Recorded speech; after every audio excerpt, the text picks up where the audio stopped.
November 2004, Fallujah, Iraq. It was a maze of death.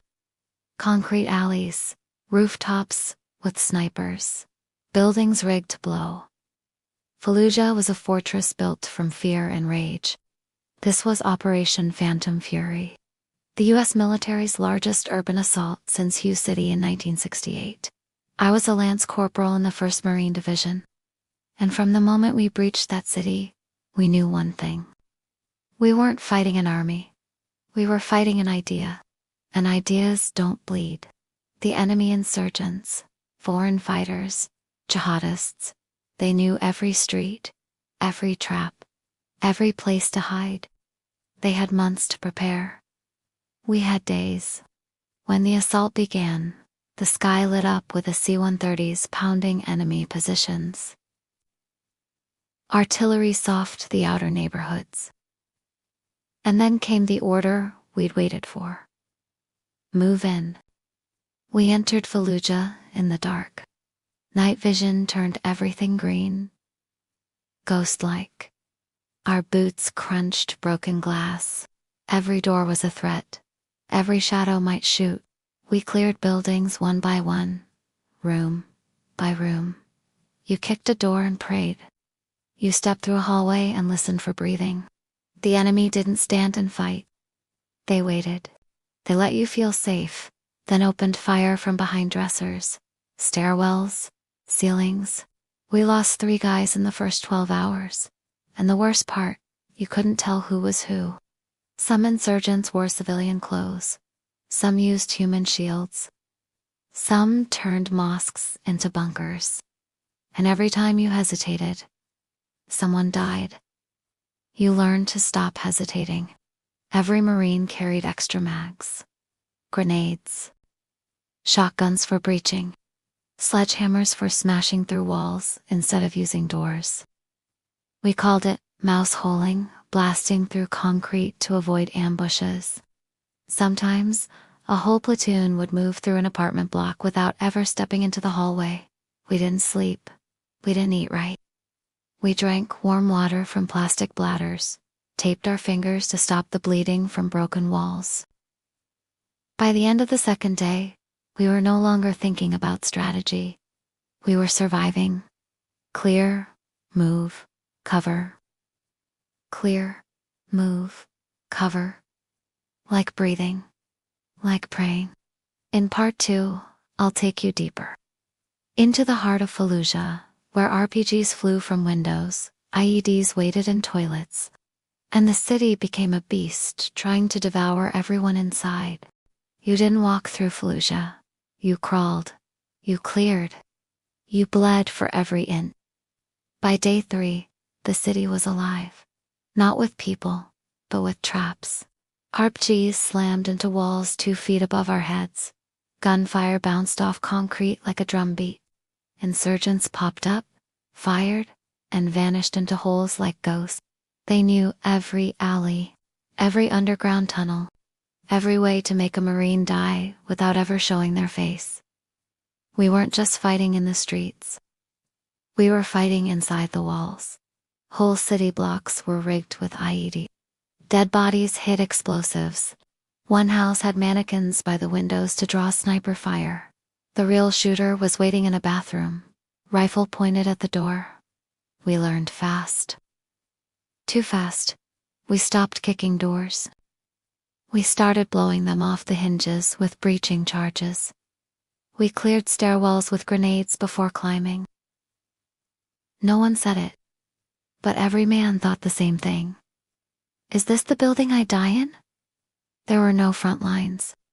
One moment you were clear, the next, an ambush. One squad moved into a house, found a family hiding. The father smiled. The son pressed a button. That's what Fallujah was. Every step forward could be your last. And the enemy. They didn't want to win. They wanted us to suffer. Snipers tied themselves to light posts so they could keep shooting after death. Others booby-trapped their own bodies, so if you tried to drag them, you'd explode. We started clearing rooftops with smoke and suppression. We stopped trusting silence.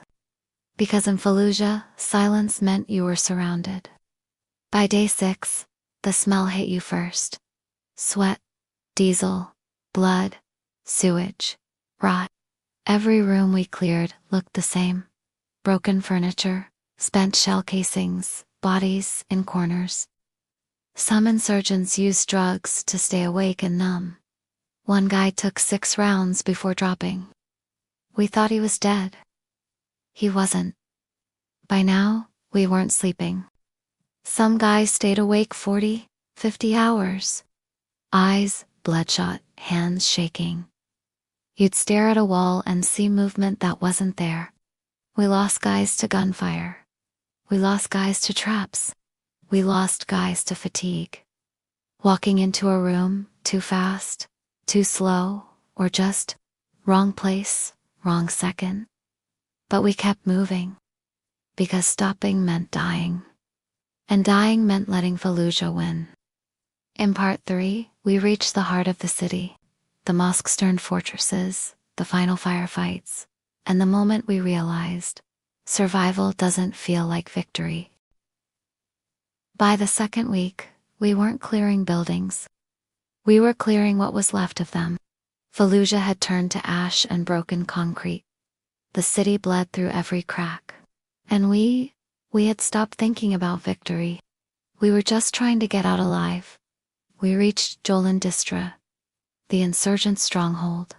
Thick walls, no windows, tunnel access everywhere. Every building was a bunker. Every block was a war zone inside a war zone. We hit one mosque. For insurgents, heavy weapons. They used the minaret as a sniper perch. We called in a JDM. When the dust cleared, only silence remained. You wanted to feel something, relief, pride, anything. But mostly, we just felt tired. The enemy started running out of ammo, food, meds. Some surrendered. Some fought until they were out of breath and blood. One guy tried to charge us with a kitchen knife. We didn't shoot. We let him collapse. He was maybe in those final days, everything slowed down. The shooting lessened. The screams faded. And we were left with the ruins. Over 100 Marines dead. Thousands wounded.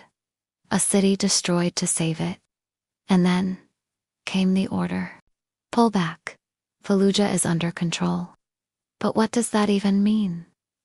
The city was dead. Its people gone or broken. Its streets cracked and haunted. And we didn't leave with banners or music. We left in convoys. Quiet, dusty, numb. Some guys left pieces of themselves in that city. Fingers, eyes. Others left more invisible things. Sleep. And the truth is, I still don't know. We went in to crush an insurgency. We went in to reclaim a city. We went in because we were told to. And we did it. Block by block. House by house. Name by name. But Fallujah didn't die. It just changed shape. Moved. Waited. And some of us never really left. Because when you fight that kind of war, you carry it with you.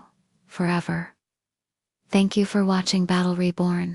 If this story moved you, subscribe, share, and remember. Sometimes, the war ends, but the battle doesn't.